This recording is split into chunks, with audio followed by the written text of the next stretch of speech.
이어서 지역의 정치, 행정의 이슈를 깊이 있게 진단해보는 장안의 이슈입니다. 오늘도 오마이뉴스 장재환 기자, 시사정책연구소 공감 안필용 소장 두 분과 함께하겠습니다.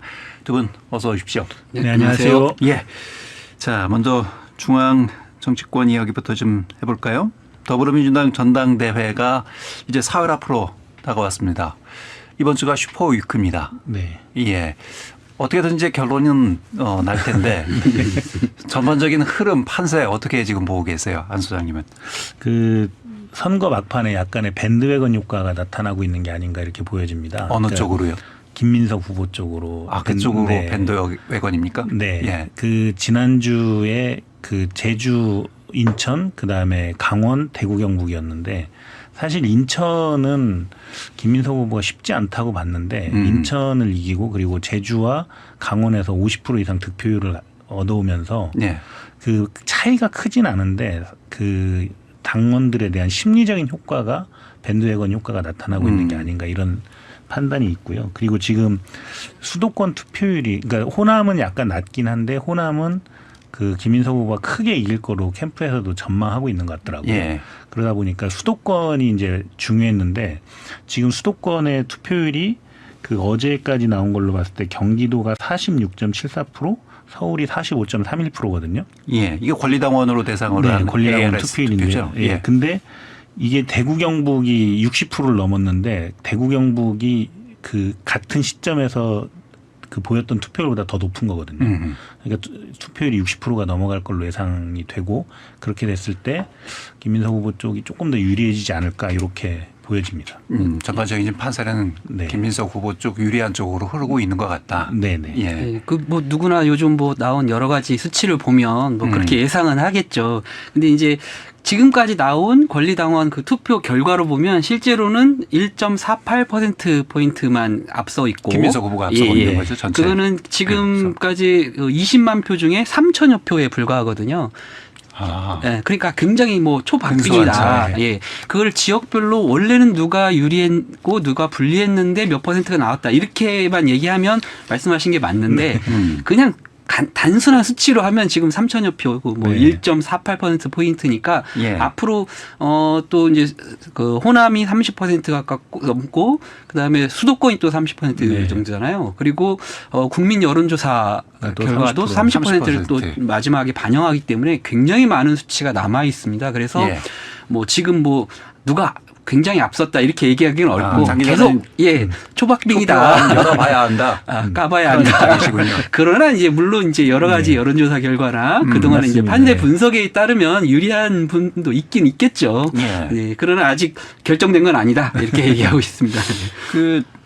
당일인 17일이죠? 네. 예, 17일 전당대회가 17일이니까 그날은 전국 대의원들이 투표를 하는 거잖아요. 네, 그렇습니다. 그러니까 이번 주, 그러니까 내일이죠. 내일 이제 호남권의 투표 결과가 발표가 되고 모레는 수도권의 투표 결과가 발표되기 때문에 예. 만약에 수도권까지 투표 결과가 크게 벌어지면 사실은 마지막 날 전국 대의원들의 그 투표는 큰 의미가 없지 않을까.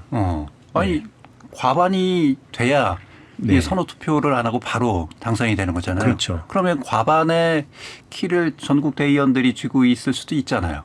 그 숫자로 봤을 때 과반의 키를 전국 대의원이 쥐기는 어렵습니다. 아, 그래요? 네, 그렇게 숫자가 많지 이번에 않나요? 그 1인 1표 제가 네. 확실히 그래서 아하. 17,000명 정도가 투표하는 거기 때문에 예. 전체에서 그러니까 전체에서 가지는 포션이 워낙 작기 때문에 과반을 결정할 만한 그런 영향력은 없군요. 네네. 예. 근데 마지막 날 또 국민 여론조사 30%가 반영이 네네, 되니까 그렇죠. 그 16일까지 수도권 발표로 확정 지을 수는 없겠죠. 그러나 이제 추세라는 거는 확실히 네. 분명히 나오기 때문에 17일에 가서야 뭐 결정이야 되겠지만 사실 16일 저녁 때쯤 되면 대략적인 윤곽은 다 윤곽은 나오지 않을까 봅니다. 예. 여전히 후보들 간은 치열한 공방이 지금 펼쳐지고 있는 것 같습니다. 뭐 당 윤리 제소 문제도 계속해서 얘기하고 있고요. 정청래 후보 쪽은 어쨌든 김민석 후보 측에서 제기한 신천지 개입 의혹 이걸 명확하게 근거를 제시하지 못하면 뭐 이 선거 이후에도 당 윤리 제소가 필요하다 이런 입장을 지금 굽히지 않고 있는 것 같아요. 뭐 어쨌든 그 부분에 대해서는 서로 논쟁이 있어서 그 실제로 선거가 끝난 뒤에 윤리 제소가 될지는 이제 좀 지켜봐야 될 문제인 것 같고요. 그리고 선거 과정에서 양쪽 진영의 고소 고발이 엄청나게 있었는데 예. 그 부분은 거의 대부분 그 혐의 없는 것으로 다 털었고 그 호남에서 대리 투표를 했던 사례가 있었거든요. 그러니까 그 부분에 대해서만 당이 제명하는 징계 조치를 한 것으로 그 알고 정청래 후보 쪽을 아주 그 앞장서서 유세했던 네. 그런 인사죠. 네네. 예, 무슨 뭐 정청래 후보를 지지하는 모임의 대표격인 네. 것 같던데요. 그래서 그거는 명백한 대리 투표가 이제 이게 영상에 담겨 있기 때문에 그 부분은 이제 그 어쨌든 이렇게 제명하는 조치로서 정청래 후보 쪽은 또 이제 그 제명과 관련해서 문제 제기하고 있고요. 네네. 왜 당사자의 그 얘기도 안 듣고 바로 그렇게 제명 결정을 할 수 있느냐. 네. 아니 근데 이번에 그 당대표 선거를 과거에도 이렇게까지 뭐 말로 싸울 수는 있겠죠. 뭐 조직적으로 서로 갈등을 빚을 수 있는데 무슨 사사건건 뭐 윤리 제소 뭐 신고 뭐 고발 뭐 이렇게까지 가는가. 그 당내 선거잖아요. 그러면 예. 당내에서 문제를 해결하고 혹시 이제 어떤 상황이 있다 하더라도 그 결과에 따라서 나중에 결과에 따라서 뭐 서로 합의를 하거나 이렇게 당내 문제로 이렇게 징계를 하거나 할 수 있는데 이번에는 뭐 끝까지 가자는 것처럼 이렇게 계속 나오는 거에 대해서 이거 결국은 당을 말아먹게 되는 거잖아요.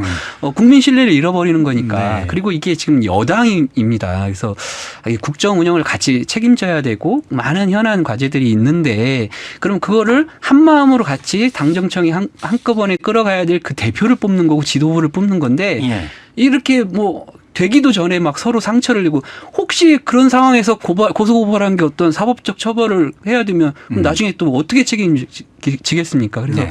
너무 과열된 거 아닌가 이렇게 좀 생각이 들고 국민 입장에서 보면 정말 약간 피로감이라 그럴까요? 아, 자기들끼리 하는 선거에 이렇게까지 우리가 피로해야 되나 이게 정치가 이렇게 가야 되나 좀 그런 모습도 있거든요. 정치의 비정함이 또 드러나는군요. 원래 이제 같은 편이라고 생각했던 사람한테 이 공격당하는 게 제일 더 그렇죠. 마음이 아프잖아요. 그렇죠. 네.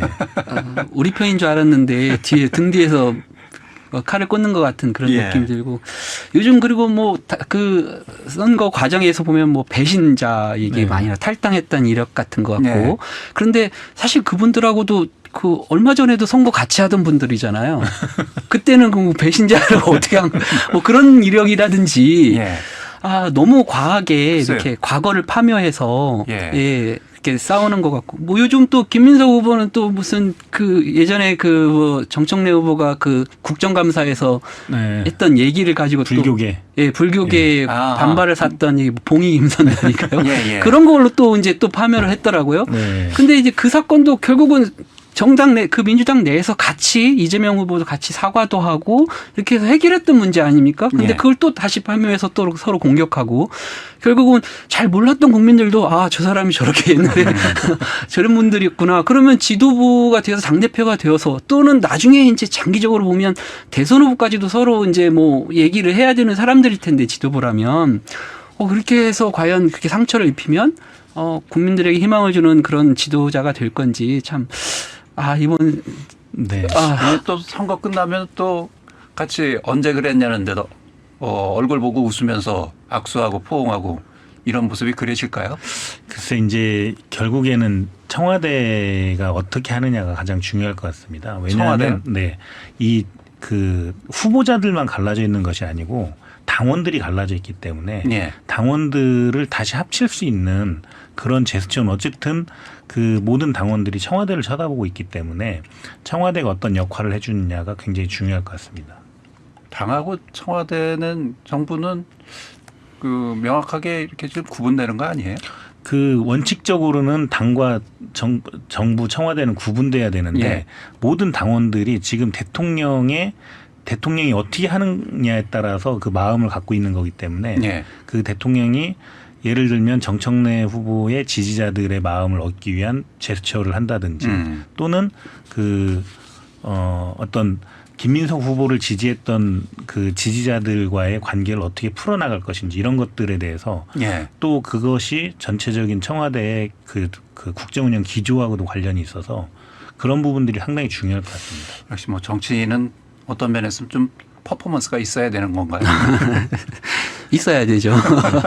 근데 그게 메시지이고 그렇죠. 사실상의 앞으로의 어떤 국정 운영을 할 것인지 당과의 관계를 어떻게 할 것인지의 문제이고 또 이제 청와대가 국정 운영을 하는 데 있어서 굉장히 중요한 파트너가 당원들이라고 할 수 있겠습니다. 예. 뭐 코어 지지층이라고 해야겠죠. 가장 열렬히 지지하는데. 근데 이런 당대표 선거에서 어떤 갈등의 국면이 되면서 그 코어 지지층이 떨어져 나간다. 그러면은 그 국정 운영에 굉장히 힘들잖아요. 그렇죠. 그 국정운영의 동력이 사라지는 거예요. 예, 최근에 그 이 당대표 선거 전당대회 하는 과정에서 이재명 대통령 지지도도 굉장히 많이 떨어졌습니다. 그렇죠. 그런데 그게 그럼 어디서 올까? 과연 그런 국정 운영을 잘못해서일까? 어떤 정책적 뭐 실책에 의해서 국민들의 민심이 떨어졌을까? 뭐 그런 면도 있겠죠. 주식이 떨어지고 그러니까 그런 면도 있겠지만 상당 부분은 원래 지지했던 사람들에 대한 실망도 꽤 많을 거거든요. 민주당 내 네. 지지층. 예, 네, 당원일 수도 있고 예. 아니면 비당원이지만 지지했던 사람들이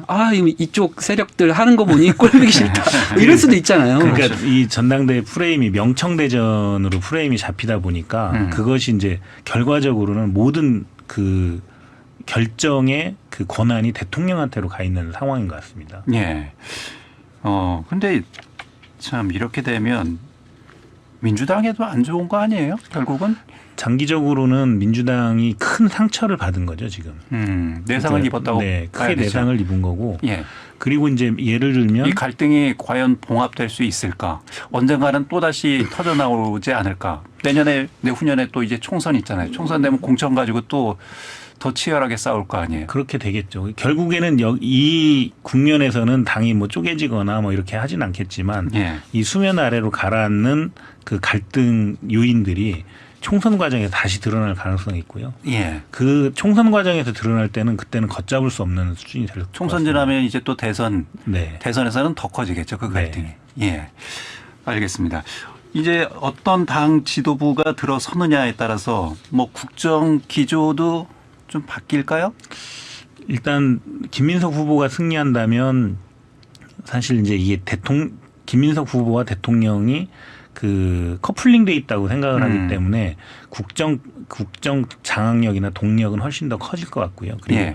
당청 관계도 사실상 그 당이 훨씬 더 그 이재명 대통령을 세게 밀어주는 형태로 갈 것 같고 만약에 정청래 후보가 당선된다면 그 긴장 관계가 되나요? 당이 강력한 견제 세력이 될 수도 있거든요. 이재명 정부에 예. 대해서. 그래서 이재명 정부의 정책 기조를 바꾼다든지 아니면 그 이재명 정부가 하려고 하는 것들에 대해서 당과 상의하는 것이 훨씬 더 중요한 과정이 될 수 있을 것 같습니다. 예. 그 김민석 후보야 뭐 당연히 뭐 국무총리를 했었기 때문에 당청 관계가 원활하고 국정 운영에 이제 안정적으로 갈 수 있겠죠. 그런데 이제 정청래 후보가 당선이 되면 이게 명청 갈등이라는 게 뭐 없었던 건 아니지 않습니까? 그렇죠. 사실 그리고 무슨 뭐 사법 개혁이라든지 이런 관계에 있어서 약간은 그러니까 너무 당이 개혁적인 것을 세게 개혁 드라이브를 세게 걸었을 때 청와대가 국정 운영에 그 국민들을 설득하는데 부담이 있을 수 있다. 또는 또 시각적으로 청와대가 하고 싶어 하는 그 이 시기에 반드시 해야 되는 다른 국정 과제에 있어서 국민들의 관심이 다른 쪽으로 쏠리는 거에 대한 부담 이런 것 때문에 갈등이 저절로 생긴 거거든요. 정청래 후보도 사실상 뭐 민주당도 사실상 그 청와대가 끄는 이재명 정부의 성공을 원했지만 바라보는 지점에 있어서의 조금 차이가 있어서 굉장히 삐걱거리는 그런 모습들이 지난 1년 동안 보여왔다. 그러면 만약에 정청래 후보가 이런 과정 속에서 당선이 되면 더 심각할 가능성이 크죠. 그리고 더 주도적으로 어떤 개혁이나 이런 것을 끌어가려고 할 가능성이 크기 때문에 사실은 김민석 후보가 되느냐 정청래 후보가 되느냐에서 청와대 입장에서는 국정 운영의 입장에서는 상당히 차이가 있을 수 있을 것 같습니다. 예, 그래서 알겠습니다. 레임덕을 걱정하고 있는 거죠. 벌써부터.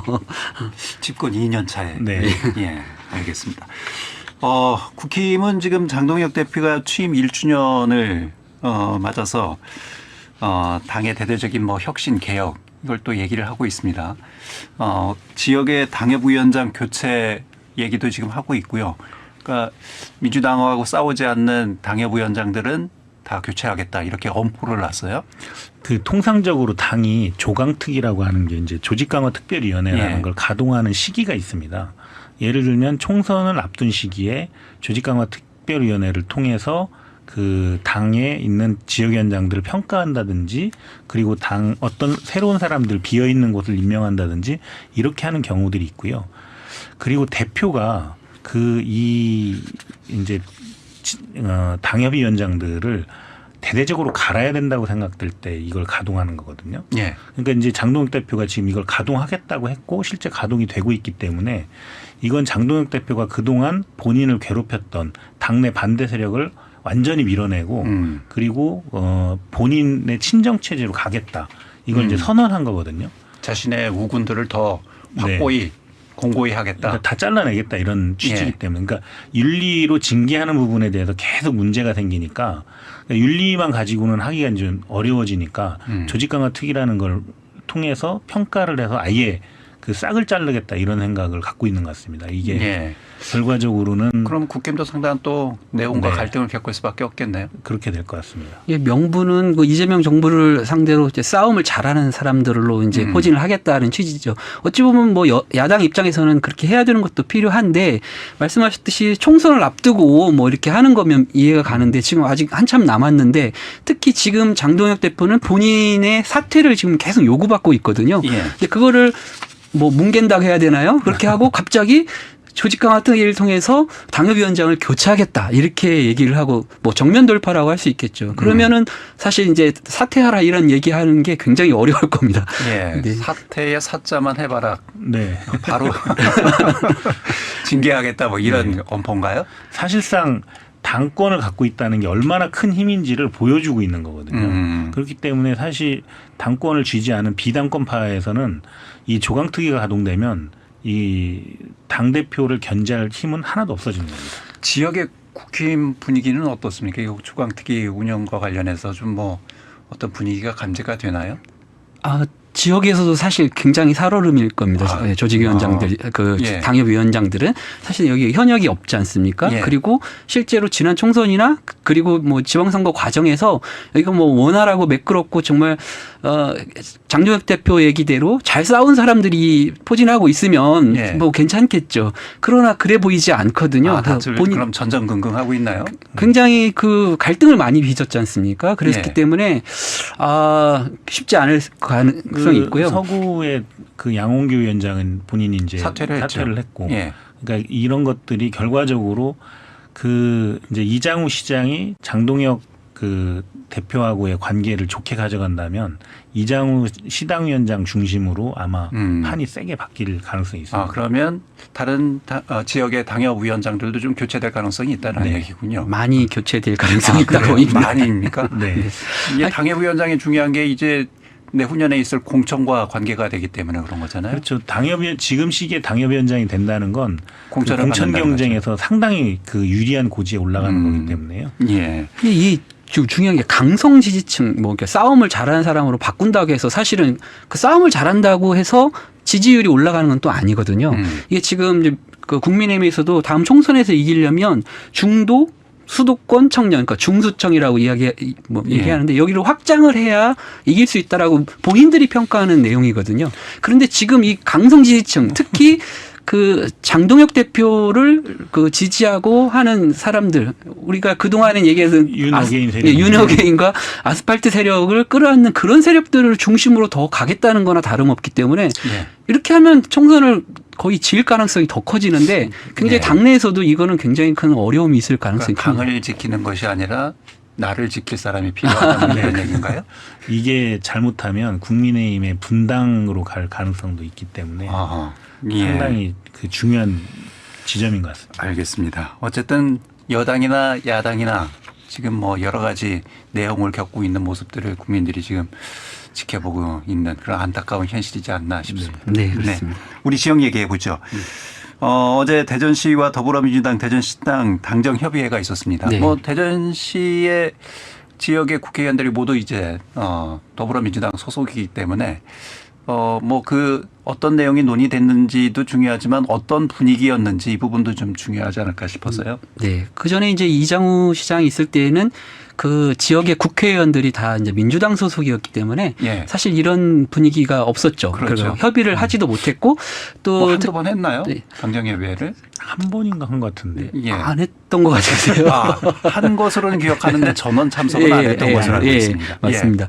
그러다 보니까 뭐 예산 반영이라든지 뭐 지역 현안 해결을 위한 이런 것들이 잘 원활히 되지 않았고, 그런데 이제 이번에 이제 지방선거 이후로 첫 그 새로운 민선 9기 대전시와 같이 하게 됐는데 분위기도 좋았고 실제로 이제 당장 해결해야 될 문제들이 꽤 많아요. 지역에 대전시. 하나들 많죠. 예. 왜냐하면 2차 공공기관 이전 같은 문제인데 예. 그 이재명 정부가 하반기에 이제 2차 공공기관 이전 대상 기관과 뭐 지역 뭐 이런 것들 로드맵을 이제 내놓을 거기 때문에 당장 대전에서는 그동안 이쪽에 그 많이 소외받았다 이런 평가들이 많이 있었거든요. 예. 네, 혁신도시 지정이 늦어지고 그랬기 때문에 그래서 이 공공기관 특히 대전의 연구기관이라든지 과학 관련된 이런 관련 그 정부 기관을 유치해야 되는 일에 이제 힘을 합쳐서 같이 좀 유치해야 된다 이런 얘기라든지 그다음에 그 충청권 광역 급행철도라고 하는 CTX 조기 착공 문제라든지 뭐 철도 교통망 확충 문제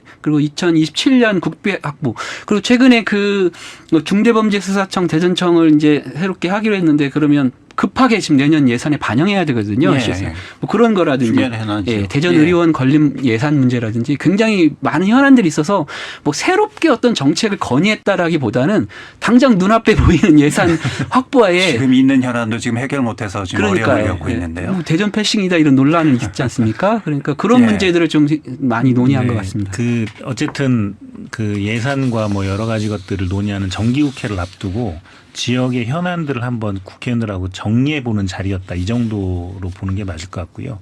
그 실제로 지금 국회 단위에서 정부가 제출한 예산안을 가지고 논의하는 과정에 새로운 사업을 넣거나 아니면 그 예산의 포션을 늘린다든지 이런 게 상당히 어렵기 때문에 그런 부분들에 대해서 조금 어떻게 하는 것이 더 효과적인지 전략적인 부분들이 좀 논의가 됐을 걸로 보여집니다. 지금 그 당대표 선거와 관련해서 지역 국회의원들 간에도 약간 갈등의 양상이 지금 나타나고 있는데 이날은 그런 뭐 모습은 안 나타났나 보죠? 그런 모습은 당연히 없죠. 예. 문제는 이게 이제 예를 들면 대전의 국회의원 6명이 김민석 후보를 지지했고 1명이 그 정청래 후보를 지지했는데 네. 어떤 후보가 되더라도 지역의 정치인들의 정치력에 상당한 타격이 있지 않을까 이런 생각이 듭니다. 왜요? 예를 들면 김민석 후보를 대전의 6명의 국회의원이 지지를 했는데 지금까지 나온 선거 결과 중에 대전이 제일 크게 졌거든요. 아하. 그러니 김민석 후보 입장에서는 대전에 있는 4편 국회의원들이 일을 잘 못하는 게 아닌가라는 예. 생각을 가질 것 같고요. 그리고 만약에 정청래 후보가 당선이 되면 정청래 후보에게는 조승래 의원이라는 이제 든든한 우군이 있지만 나머지 6명은 본인을 지지하지 않았기 때문에 이 의원들하고의 관계를 어떻게 풀어나갈지 이런 것들이 또 중요한 문제가 그 됩니다. 반대로 해석해야 되는 거 아니에요? 대전에서 그렇게 지지가 많이 안 나왔으니까 김민석 후보는 대전 현안을 위해서 더 열심히 노력해야 되는 거고 정청래 후보도 앞으로 이제 더 많은 지지세를 얻기 위해서 역시 또 지역의 현안을 위해서 애써야 되는 거고 그렇게 그런데 그 당대표 후보들이 이번에 이제 그 전당대회를 대전에서 시작하고 마무리도 대전에서 하지 않습니까? 그런데 뭐 대전이나 충청권에 대한 비전이나 무슨 정책을 보여준 게 없어요. 별 관심이 없는 것 같아요. 그렇기 때문에 아마 그 별로 크게 영향 안 받을 것 같은데요. 결국에 알겠습니다. 지역의 그 국회의원들이 어떤 정치력을 발휘하느냐가 숙제죠. 예. 이제. 그 충남도 박수현 지사가 그 공무원 노조하고 또 시민단체하고 갈등을 예. 빚고 있어요. 그 취임 얼마 안 돼서부터 원래 저 민주 진보 진영 그 당선자가 나오면 취임을 하면 이 진보 그 뭐 시민단체나 노조하고는 관계가 그렇게 대립적이지는 않은데 그 어떻게 봐야 될까요? 인사 때문에 그렇죠. 인사를 잘못해가지고. 아. 네. 네. 그 4급 간부 공무원을 이제 주무과장으로 복귀했는데 이분이 예. 이제 그 사업소에 근무할 때 갑질 문제로 징계를 받았는데 겨우 2달 만에 다시 복귀시킨 거죠. 그게 이제 박수현 그 지사가 강조하던 게 소통 그리고 뭐 법과 원칙 이런 예. 거라고 했는데 겨우 지금 취임 한 달 좀 지났잖아요. 근데 예. 스스로 그런 걸 어겼다 이렇게 보여지는 거죠. 특히 이제 노조에서 이 문제를 사전에 문제 제기를 했다고 그래요. 원칙에서 어긋난다. 어떤 사람은 예. 징계받고 2년째 못 돌아온 사람도 있고 또 이런 문제가 있는 갑질 문제는 사실 공무원 그 직제에서 상하 관계에서 일어난 일들이잖아요. 그런데 그런 문제가 있는 인사를 이렇게 소통도 안 하고 이렇게 원칙도 어기고 이렇게 할 수 있느냐 이런 문제를 제기하는 거거든요. 예. 그래서 어찌 보면 이제 리더십에 이제 그 스크래치가 났다 이렇게 할 수 있는데 이 문제를 17일까지 이제 공무원 노조에서는 1인 시위도 하고 문제 제기고 바로 잡지 않으면 뭐 상급 단체와 연대해서 투쟁하겠다 이렇게 했는데 어찌 보면 이제 박수현 지사의 이제 리더십이 여기서 보여져야 되는 그런 어떤 시험대에 올랐다 이렇게 봐야 되겠네요. 그렇죠. 그렇게 리더십에 대해. 봐야겠죠. 예. 알겠습니다. 시간이 다 돼서 오늘은 여기까지 해야 될 것 같습니다. 예. 자, 장안의 이슈 지금까지 시사정책연구소 공감 안필용 소장 또 오마이뉴스 장재환 기자 두 분과 함께했습니다. 두 분 고맙습니다. 네, 감사합니다. 자, 프로그램 예고를 좀 해드려야 될 것 같습니다. 광복절인 내일 오후 1시에 KBS 1TV에서는 KBS 대전 특집 다큐멘터리 관순 동순이 방송됩니다. 유관순 열사의 친구이자 함께 독립운동에 나섰지만 현재 어떠한 기록에도 남지 않은 이름 남동순. 남동순의 흔적을 따라가면서 이름 없이 독립운동에 참여했던 이들을 조명해보는 프로그램입니다. 많은 시청 바라겠고요. 저희 5시 엔데서남도 81주년 광복절을 맞아서 다음 주 월요일에는 역사의 길을 묻다를 주제로 충남대학교 충청문화연구소 이성우 교수와 함께하는 특집 대담을 준비했습니다. 많은 청취 역시 부탁드리겠습니다. 8월 14일 금요일 5시 엔데서남 오늘 순서는 여기까지입니다. 마무리곡으로 이보람의 당신을 위하여 전해드리면서 인사드리겠습니다. 월요일에 뵙겠습니다. 김현선이었습니다.